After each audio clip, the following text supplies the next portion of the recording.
Good morning, students.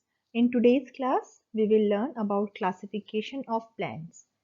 Before we begin, let us do a recap of what are the characteristics of all the organisms which belong to the kingdom Plantae. As we all know, all the multicellular eukaryotes belong to this kingdom.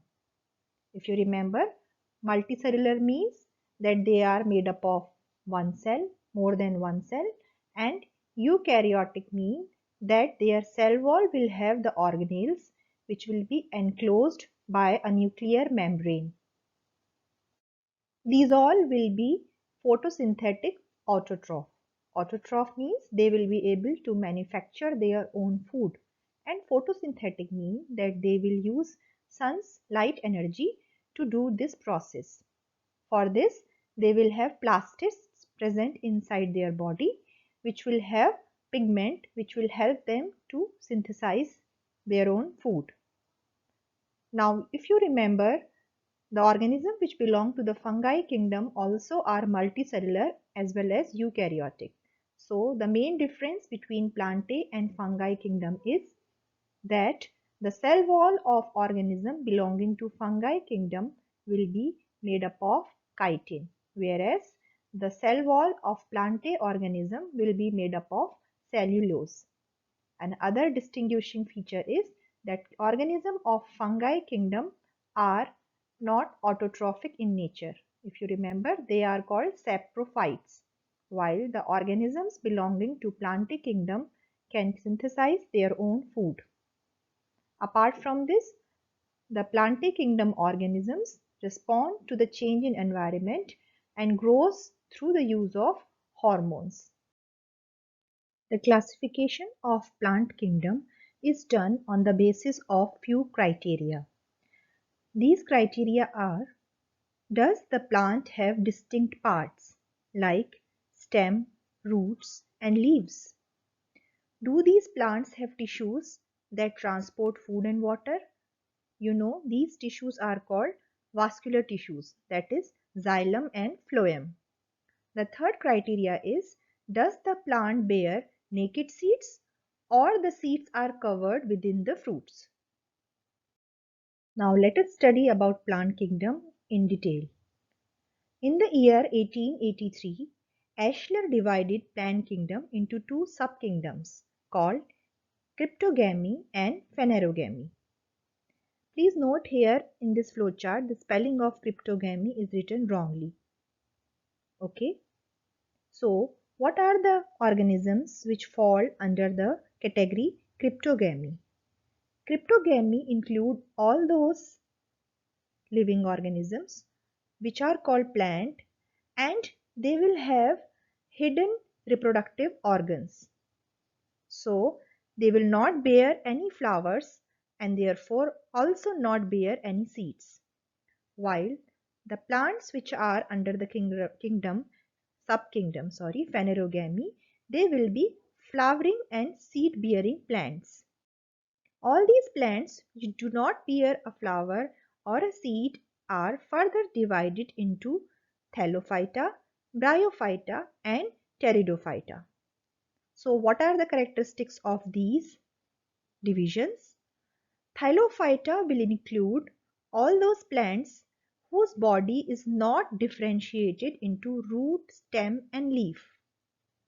Bryophyta will consist of those plants in which body differentiation into root, stem and leaf is present, but they do not have vascular tissues. That means they lack xylem and phloem. While Pteridophyta includes those plants which have both a well differentiated root, stem and leaves, as well as they will have vascular tissues. But as all the other organisms of this group, these Pteridophyta also will not include plants which have seed bearing capacity. That means Thallophyta, Bryophyta and Pteridophyta, all these kinds of plants will not bear any flower or seed. On the other hand, all the plants which bear flower and seed are categorized under the subkingdom Phanerogamy. And the two divisions of phanerogamy are the gymnosperms and the angiosperms.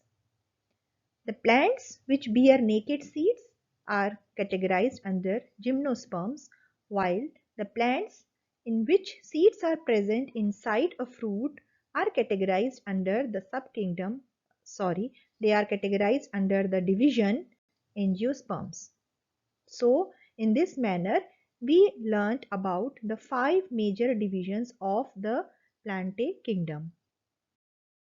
So let us learn again in detail about the group Thallophyta. Thallophyta contains all those plants which will not have well differentiated body design. They will be mostly aquatic in nature. The plants which belong to this kingdom are commonly called as algae. Have you seen that green color growth in water bodies? It's algae. And you cannot differentiate or you cannot see any leaf, stem or roots in those algae, can you? The algae can be single or multicelled, both. They are autotrophic in nature. That means they can prepare their own food. Common examples of this division are Ulothrix, Cladophora, Ulva, Spirogyra or Chara. So let's learn in detail about the second division of the subkingdom Cryptogamy. This division is named as Bryophyta. All those plants which have a stem or leaf-like structure are under this category. But they do not have true leaf or stem or true root. What does it mean? It means that the vascular tissues which are required for the transport of food and water are absent in this Bryophyta division. When I explained you about Thallophyta, I talked about algae, which is the green color growth which you can find in the water bodies where water is mostly stagnant. Now there is another important thing which we notice especially in the rainy season on rocks or on tree surfaces which are wet for a long time, and in common language that is called moss. If we closely look at moss under a microscope, we will see that it has leaf and stem-like structure. But these are not true leaf or stem. So that means moss is also one of the plant which is under the division Bryophyta. It's called Funaria. Do you know that the plants which belong to this division Bryophyta are called amphibians? Why are they called amphibians of plant kingdom? Because they require both terrestrial as well as aquatic type of climate for completing their life cycle. Other examples of this division are Riccia and Marchantia. Now we will learn about the third division of the subkingdom Cryptogamy, which is Pteridophyta. All the plants which belong to Pteridophyta will have well differentiated root, stem and leaves. They will also have vascular tissues which will help to conduct water and food from one part to the other. Please remember that all these three divisions, Thallophyta, Bryophyta and Pteridophyta, have plants which do not bear seeds. So, Pteridophyta also will have naked embryos which will be called spores under the leaves present. Examples are fern and Marsilea.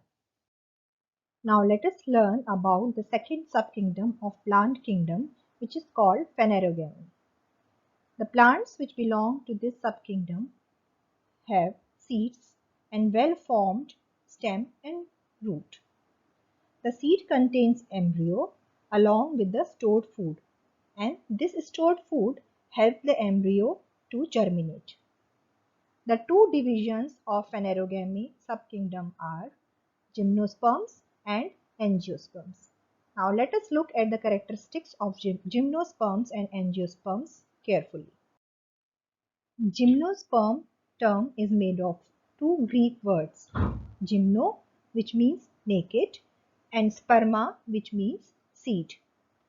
Therefore, you can imply that all the plants which belong to this group will have naked seeds. That means the seed will not be enclosed in any fleshy fruit-like structure.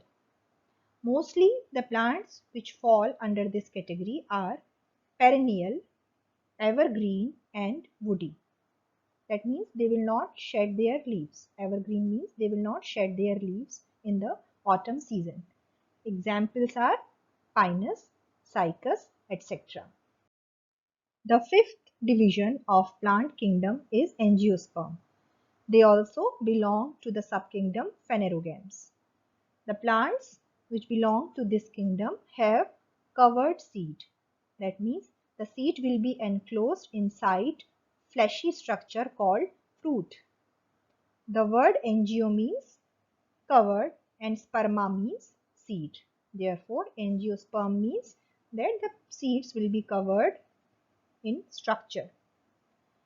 As I told you that seed has embryo and stored food inside it. So, the plant embryos in seeds have structures called cotyledons. What are these cotyledons? Cotyledons can also be understood as tiny preformed leaves or the seed leaves.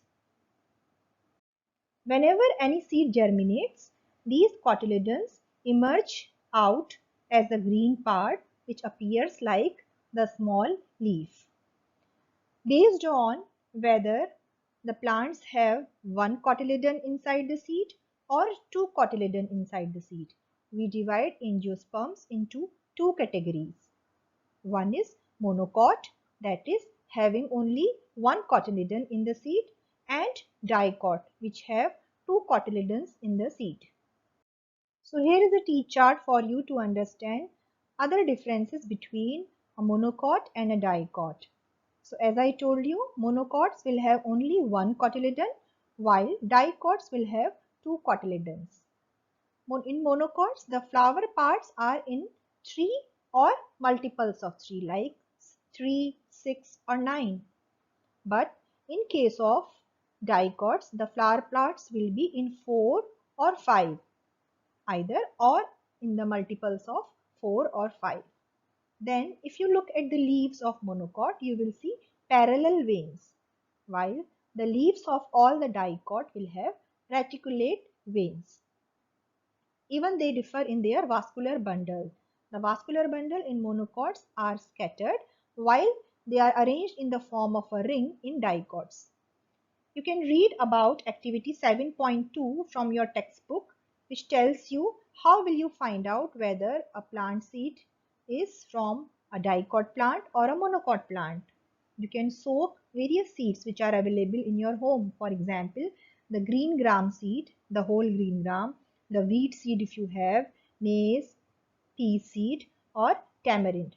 If you soak them for long and then try to split them, you will see that the one which exactly breaks into two equal half will be from a dicot plant and the one which you can't break is from a monocot plant. Isn't it fun?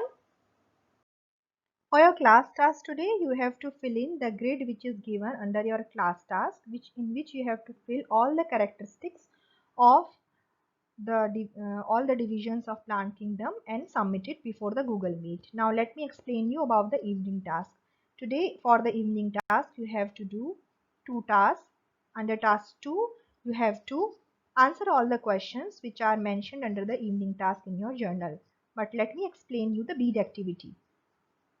For the bead activity, you have to select one bead from each category A to E and complete the necklace about each type of plants. For example, let us look here for the necklace of thallophytes. For the thallophyte necklace from category A, I have picked up eukaryotic cell. Can you guess why? Yes, because all the plants which belong to thallophytes will be made up of eukaryotic cell. In fact, if there is a plant, it has to be a eukaryotic cell. For category B, you have to pick up between unicellular, multicellular and both unicellular and multicellular. So you have to think that plants which belong to the division thallophytes, are they all unicellular? Are they all multicellular? Or they can be both unicellular and multicellular. So likewise, you will pick up your choice and fill under the bead B. And like this, you have to fill category C, D, E for thallophytes, bryophytes as well as pteridophytes. Best wishes.